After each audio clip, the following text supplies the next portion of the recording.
अमरावतीत आदिवासी कोळी महादेव जमातीच्या लोकांचे 14 दिवसांपासून आमरण उपोषण.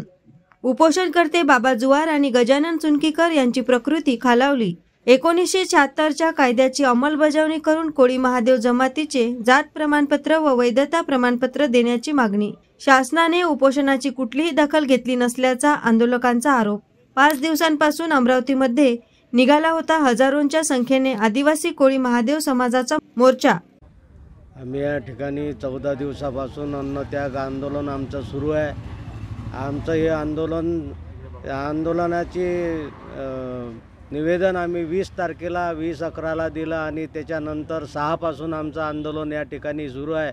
6 पासून आंदोलनाला बसवण्याचा उद्देश होता की या अमरावती विभागातल्या कोळी महादेव जमातीवर इथल्या संसद कायदा 1976च्या कायद्याचा अवहेलना करून, इथल्या संसद कायद्याचे अपमान करून इथल्या ज्या कोळी महादेव जमातीवर अन्याय होत आहे याला वाचा फोडण्यासाठी जो आमचा अमरावती विभाग आहे हा 1960मध्ये महाराष्ट्रात विलीन झाला आणि त्याच विदर्भात आजचं हे अधिवेशन सुरू होतं. या अधिवेशनातून आपल्याला न्याय मिळेल या ठिकाणी आम्ही 14 दिवसापासून उपाशी आहोत, परंतु याची शासनानं कोणत्याही प्रकारे दखल घेतली नाही.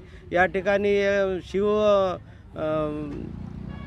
शिवजागरणमध्ये या ठिकाणी मुख्यमंत्री आले, उपमुख्यमंत्री आले, परंतु त्यांनी या ठिकाणी आमच्या उपोषणाला भेट दिली नाही. ही शोकांतिका आहे. आमच्या ह्या मागण्या त्वरित पूर्ण करा, अन्यथा हे आंदोलन आम्ही तीव्र केल्याशिवाय राहणार नाही अशी आमची विनंती आहे शासनाला. मोर्चा काढण्यात आला, त्या मोर्चातून काय संपर्क? याच्या अन्यायाविरुद्ध आमची दखल घेऊन नाही राहिली तर 20,000 लोकांचा मोर्चा या आयुक्त कार्यालयावर आम्ही आणला.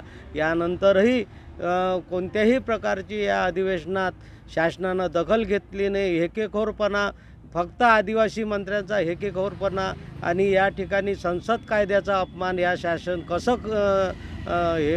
हे करून घेते याचा अंदाज येत नाही. शासनानं महाराष्ट्र शासन भारतीय संसद कायद्याचा अंमलबजावणी न करता त्याचा अवमान करते. दुःखाची बाब आहे, शोकांतिका आहे ही. एएस न्यूज महाराष्ट्रकरिता अमरावती येथून रुपालीसह अनिल साखरकर.